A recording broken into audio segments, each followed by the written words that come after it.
ಬಂಧುಗಳೇ, ನನ್ನ ಕಿರುಪರಿಚಯ ಏನೆಂದರೆ ನಾನೊಬ್ಬ ನಟ ಮತ್ತು ನಿರ್ದೇಶಕ. ನಾನು ಗುಮ್ಮಟ ನಗರಿಯಿಂದ ಬೆಂಗಳೂರಿಗೆ ಹೋಗಿ ನಟನೆಯನ್ನು ಕಲಿತು ನವರಸ ನಟನಾ ಅಕಾಡೆಮಿಯಲ್ಲಿ ನಟನೆಯನ್ನು ಕಲಿತು ಅಷ್ಟೇ ಅಲ್ಲದೆ ಮೋನೋ ಆ್ಯಕ್ಟಿಂಗ್ ಅಂತ ಬರುತ್ತೆ, ಮೂಕಾಭಿನಯ. ಇದನ್ನು ಡೆಲ್ಲಿಯಲ್ಲಿ ವಾಟರ್ ಡಿಸಾಜ ಅವರ ಗುರುಗಳ ಕೃಪೆಯಿಂದ ನಾನು ಕಲಿತಿರ್ತೀನಿ.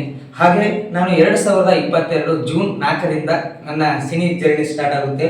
ಮೊದಲನೇದಾಗಿ ನಾನು ನಾಗಿನಿ 2 ಅಲ್ಲಿ ಅಸಿಸ್ಟೆಂಟ್ ಡೈರೆಕ್ಟರ್ ಆಗಿ ವರ್ಕ್ ಮಾಡೋಕ್ಕೆ ಸ್ಟಾರ್ಟ್ ಮಾಡ್ತೀನಿ. ಆ ನಾಗಿನಿ 2 ಸೀರಿಯಲ್ ಅಲ್ಲಿ ನನಗೆ ಅವಕಾಶ ಮಾಡಿಕೊಟ್ಟಿದ್ದು ಒಬ್ಬರು ಮ್ಯಾನೇಜರ್ ಭರತಣ್ಣ ಅಂತೇಳಿ, ಸ್ವಂತ ತಮ್ಮನಿಗಿಂತ ಹೆಚ್ಚಾಗಿ ನೋಡ್ಕೊಂಡ್ರು. ಅಲ್ಲಿಂದ ನನ್ನ ಸಿನಿ ಜರ್ನಿ ಸ್ಟಾರ್ಟ್ ಆಯಿತು. ಕೇವಲ ನನ್ನನ್ನು ನಂಬಿ ಕೇವಲ ಒಂದೇ ವಾರದಲ್ಲಿ ಅಸಿಸ್ಟೆಂಟ್ ಡೈರೆಕ್ಟರ್ ಅಸೋಸಿಯೇಟ್ ಡೈರೆಕ್ಟರ್ ಆಗಿ ಪ್ರಮೋಟ್ ಮಾಡಿದ್ರು. ಅಲ್ಲಿ ಜರ್ನಿ ತುಂಬಾ ಸುಗಮವಾಗಿ ಸಾಗ್ತಾ ಇತ್ತು. ಅದೇ ರೀತಿಯಾಗಿ ಇಲ್ಲಿ ನೋಡ್ಬೋದು ನೀವು, ಶಾಂತಾಪಾಪಂ ಅಲ್ಲಿ ವರ್ಕ್ ಮಾಡಿದೆ, ನನ್ನ ದೇವರಲ್ಲಿ ವರ್ಕ್ ಮಾಡಿದೆ, ಕಲರ್ಸ್ ಕನ್ನಡ, ಗಂಗೆ ಗೌರಿ, ಅಣ್ಣ ತಂಗಿ, ಚಿಕ್ಕ ಯಜಮಾನಿ, ಉದಯ ಟಿವಿಯಲ್ಲಿ. ಇದರಲ್ಲಿ ನಾನು ಅಸೋಸಿಯೇಟ್ ಡೈರೆಕ್ಟರ್ ಆಗದಲ್ಲದೆ ಎಪಿಸೋಡ್ ಡೈರೆಕ್ಟರ್ ಆಗಿ ಕಾರ್ಯನಿರ್ವಹಿಸಿದೆ. ಅಷ್ಟೇ ಅಲ್ಲದೆ ನಟನೆಯನ್ನು ಕೂಡ ಮಾಡಿದೆ. ಸಣ್ಣ ಪುಟ್ಟ ಒಂದು ಕಲಾವಿದರಾಗಿ ವರ್ಕ್ ಮಾಡಿದೆ. ಇದಕ್ಕೆ ಅವಕಾಶ ಮಾಡಿಕೊಟ್ಟವರು ನನಗೆ ರಂಜಿತ್ ಸರ್ ಅಂತೇಳಿ, ತುಂಬಾ ದೊಡ್ಡ ಡೈರೆಕ್ಟ್ರು. ಅವ್ರು ಹೇಳ್ಕೊಳ್ಳಲ್ಲ ಅಷ್ಟೇ, ಯಾಕಂದ್ರೆ ಅವ್ರು ಎಷ್ಟು ಚೆನ್ನಾಗಿ ಹೇಳ್ಕೊಡ್ತಾರೆ ಅಂದ್ರೆ ಒಬ್ಬ ನಟನು ಅದರಲ್ಲಿ ತಲ್ಲೀನಾಗಬೇಕು ಆ ಪಾತ್ರದಲ್ಲಿ, ಆ ತರ ಸುಲಭವಾಗಿ ಹೇಳ್ಕೊಡ್ತಾರೆ.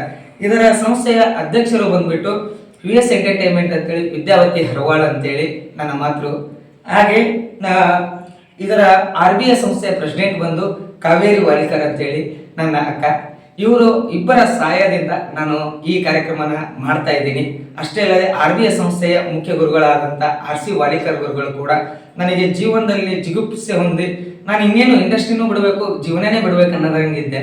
ಅಂಥದ್ರಲ್ಲಿ ಕರೆದುಕೊಂಡು ಬಂದು ಅವರ ಒಂದು ಸಂಸ್ಥೆಯಲ್ಲಿ ನನಗೂ ಕೂಡ ಕಾರ್ಯದರ್ಶಿಯಾಗಿ ಮಾಡಿಕೊಂಡು ಈ ಸಂಸ್ಥೆಯನ್ನು ನಡೆಸೋಕ್ಕೆ ನನಗೆ ಅನುಕೂಲ ಮಾಡಿಕೊಟ್ರು.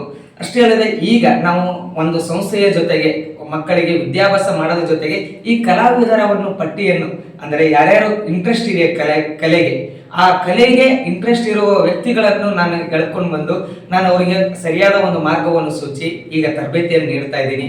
ಈ ತರಬೇತಿಯಿಂದ ನಿಮಗೇನು ಉಪಯುಕ್ತ ಅನ್ನೋದು ನೀವು ಕೇಳ್ಬೋದು. ಬಿಕಾಸ್ ಆಫ್, ಯಾಕಂದ್ರೆ ನಾನು ಮಾಡಿದ್ದು ಕಲರ್ಸ್ ಕನ್ನಡ, ಜಿ ಕನ್ನಡ, ಉದಯ ಟಿವಿ, ಅಲ್ಲಿ ಸಿಕ್ಕಾಪಟ್ಟೆ ಶೋಗಳು ಬರ್ತಾ ಇರ್ತವೆ.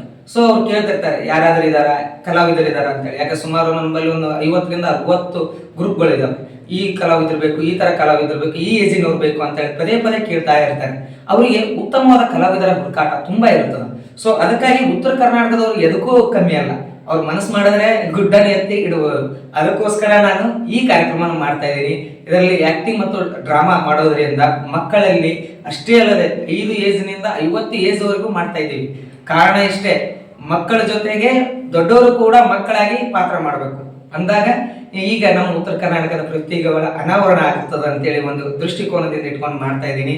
ಈ ಎಂಟರ್ಟೈನ್ಮೆಂಟ್ ಫ್ಯಾಕ್ಟರ್ ಕೇವಲ ಈ 2 ತಿಂಗಳು ಅಷ್ಟೇ ಅಲ್ಲದೆ ಮುಂದಿನ ಜೀವಮಾನದಲ್ಲಿ ಏನಾದರೂ ನನಗೆ ಆಫರ್ ಬಂದರೆ ಖಂಡಿತವಾಗಿ ಅವರಿಗೆ ಸಪೋರ್ಟ್ ಮಾಡ್ತಾ ಇರ್ತೀನಿ. ಈಗ ಆಲ್ರೆಡಿ ಒಬ್ಬ ಹುಡುಗ ಸಿಂಗರ್, ಅವನು ಪ್ರೀತಮ್ ಅಂತ ಹೇಳಿ, ಆ ಪ್ರೀತಮ್ ಹುಡುಗ ಎಷ್ಟು ಚೆನ್ನಾಗಿ ಹಾಡ್ತಾನಂದ್ರೆ ನೀವು ಕೇಳಿದ್ರೆ ಫುಲ್ ಎಷ್ಟೊಂದು ಶಾಂತ ರೀತಿಯಿಂದ ಆಗ್ತೀರಿ ಅಂದ್ರೆ ನಿಮ್ಗೆ ತಲೆನಾಗಿ ಹೋಗ್ಬಿಡ್ತೀರಿ. ಸೊ ಅಂತ ಒಳ್ಳೆ ಸಿಂಗರು ಸರಿಗಮಕ್ಕೆ ಹೋದ, ಲಾಸ್ಟ್ ಮೂಮೆಂಟ್ ಅಲ್ಲಿ ಅವನು ಆಗ್ಲಿಲ್ಲ ಸೆಲೆಕ್ಟ್. ಅದಕ್ಕಾಗಿ ಆ ವಿದ್ಯಾರ್ಥಿ ಇನ್ನೂ ಆದರೂ ಪ್ರಯತ್ನವನ್ನು ಬಿಟ್ಟಿಲ್ಲ. ಪ್ರತಿಯೊಂದು ಕಾರ್ಯಕ್ರಮಕ್ಕೂ ಟಚ್ ಇರ್ತಾ ಇರ್ತಾನೆ.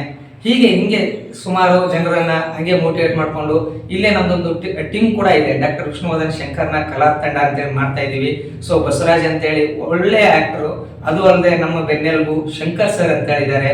ಅವರು ಕೂಡ ಕ್ಯಾಮ್ರಾಮನ್ ಆಗಿ ಮೊದಲು ಅಸಿಸ್ಟೆಂಟ್ ಡೈರೆಕ್ಟರ್ ಆಗಿ ವರ್ಕ್ ಮಾಡಿದ್ರು, ಆಮೇಲೆ ಕ್ಯಾಮ್ರಾ ಅಸಿಸ್ಟೆಂಟ್ ಆಗಿ ವರ್ಕ್ ಮಾಡಿದ್ರು, ಕ್ಯಾಮ್ರಾಮನ್ ಆಗಿ ಒಳ್ಳೆ ಹೆಸರು ಮಾಡಿದ್ರು, ಆಮೇಲೆ ನಿರ್ದೇಶನ ಮಾಡಿದ್ರು. ಈಗ ಸುಮಾರು ಒಂದು 500ರಿಂದ 600 ಸಿನಿಮಾಗಳಲ್ಲಿ ಕೆಲಸನೂ ಮಾಡಿದ್ದಾರೆ. ಅಂಥವ್ರು ಬಂದು ಈಗ ಅಲ್ಲಿ ಬೆಂಗಳೂರಲ್ಲಿ ಒಳ್ಳೆ ಅವಕಾಶ ಇಲ್ಲ, ದುಡ್ಡು ಇಲ್ಲ ಅನ್ನೋ ಒಂದು ಕಾರಣಕ್ಕೋಸ್ಕರ ಅವರು ಇಲ್ಲೇ ಬಂದು ತಮ್ಮ ಉಪಜೀವನ ಸಾಗಿಸೋಕ್ಕೆ ಒಂದು ನ್ಯೂಸ್ ಚಾನೆಲ್ ಅಲ್ಲಿ ಎಡಿಟರ್ ಮತ್ತು ವಿತ್ ಅವ್ರ ಪ್ರಮೋಟರ್ ಆಗಿ ವರ್ಕ್ ಮಾಡ್ತಾ ಇದ್ದಾರೆ. ಅವರು ಕೂಡ ನಮಗೆ ತುಂಬಾ ಸಪೋರ್ಟ್ ಮಾಡ್ತಾ ಇದ್ದಾರೆ. ಕತೆ ಕೂಡ ಮತ್ತು ಕಾದಂಬರಿ ಕೂಡ ಅವರು ತುಂಬಾ ಚೆನ್ನಾಗಿ ಓದಿ ಬರೆಯೋದ್ರಿಂದ ನಮಗೆ ಸುಮಾರು ಒಂದು 50ರಿಂದ 60 ಪ್ರಾಜೆಕ್ಟ್ ನಮ್ಮ ಹತ್ರ ಇದಾವೆ. ಸೊ ಅದಕ್ಕೆ ಆಸಕ್ತಿ ಉಳ್ಳವರನ್ನ ನಾವು ಇದರಲ್ಲಿ ರೆಡಿ ಮಾಡಬೇಕು ಅನ್ನೋ ಒಂದು ಉದ್ದೇಶದಿಂದನೇ ಮಾಡ್ತಾ ಇರೋದು. ಸೊ ಯಾರ್ಯಾರಿಗೆ ಇಂಟ್ರೆಸ್ಟ್ ಇದೆಯಲ್ಲ ದಯವಿಟ್ಟು ಕೇಳಿ. ಕನ್ನಡ ಇಂಡಸ್ಟ್ರಿಯಲ್ಲಿ ನಾವು ಹೋಗ್ಬೇಕಂದ್ರೆ ತುಂಬಾ ಮೆಟ್ಟಿಲುಗಳಿವೆ. ಆ ಮೆಟ್ಟಲು ಹತ್ತೋದು ಹೇಗಂದ್ರೆ ನಾವು ಕೈಲಾಸಕ್ಕೆ ಹೋಗಿ ಬಂದಂಗೆ. ಆ ಕೈಲಾಸ ಮಾಡ್ಬೇಕು, ನಾವು ತಲುಪಬೇಕು ಅಂದ್ರೆ ನಾವು ಮೊದಲು ಕಲಿಕೆ ಅನ್ನೋದು ತುಂಬಾ ಮುಖ್ಯ. ಆ ಕಲಿಕೆ ಅನ್ನೋದನ್ನ ನಾವು ಸಾಗಿಸ್ಕೊಳ್ಳೋಣ. ನಾವು ಎಲ್ಲರೂ ಸೇರಿ ಒಳ್ಳೆ ಒಳ್ಳೆ ಒಳ್ಳೆ ಒಳ್ಳೆ ಪ್ರಾಜೆಕ್ಟ್ಗಳನ್ನ ಮಾಡೋಣ. ಆ ತರ ಪ್ರಾಜೆಕ್ಟ್ಗಳನ್ನು ಮಾಡಿದಾಗ ಉತ್ತರ ಕರ್ನಾಟಕದ ಏನಿದೆ ಪ್ರತಿಭೆಗಳ ಅನಾವರಣ ಅದನ್ನ ಸಾಕಾರಗೊಳಿಸೋಣ.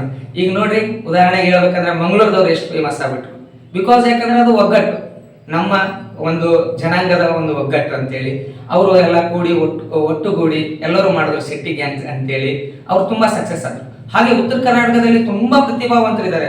ಈಗ ನಾವು ಕೇಳಿರ್ಬೋದು ಸುನಿಲ್ ದೇಸಾಯಿ ಅಂತೇಳಿ, ಅವ್ರು ತುಂಬಾ ದೊಡ್ಡ ಡೈರೆಕ್ಟರ್ ಕೂಡ. ಅವರು ಎಲ್ಲಿಯವರೆಲ್ಲ ನಮ್ಮ ಉತ್ತರ ಕರ್ನಾಟಕದವರೇ, ನಿಂಬಳದವರೇ ಇಲ್ಲಿ. ಆಮೇಲೆ ಬಿರಾದರ್ ಸರ್ ಅಂತ ಕೇಳಿರ್ಬೋದು, ಅವರು ಹೇಳ್ತಿರ್ತಾರೆ ಅಮ್ಮ ತಾಯಿ ಅಂತೇಳಿ. ಆ ತರ ಮ್ಯೂಸಿಕ್ ಬಂದ್ರೆ ಗೊತ್ತಾಗುತ್ತೆ ಇವ್ರು ಬಿರಾದರ್ ಸರ್ ಅಂತೇಳಿ. ಅಂತ ನಟ ಚಾರ್ಮನ್ ಮಾಡಿದವರು ಕೂಡ ಅತಾರ್ಗದವರೇ, ಇಲ್ಲೇ ಉತ್ತರ ಕನ್ನಡದವರು. ಇಷ್ಟೆಲ್ಲ ಕಲಾವಿದರು ಇಟ್ಕೊಂಡು ನಮ್ಗೆ ಇನ್ನೂ ಶ್ರೀಮಂತಿಕೆಗೊಂಡಿಲ್ಲ ನಮ್ಮ ಸಿನಿಮಾ ಇಂಡಸ್ಟ್ರಿಯಲ್ಲಿ, ಸೀರಿಯಲ್ ಇಂಡಸ್ಟ್ರಿಯಲ್ಲಿ.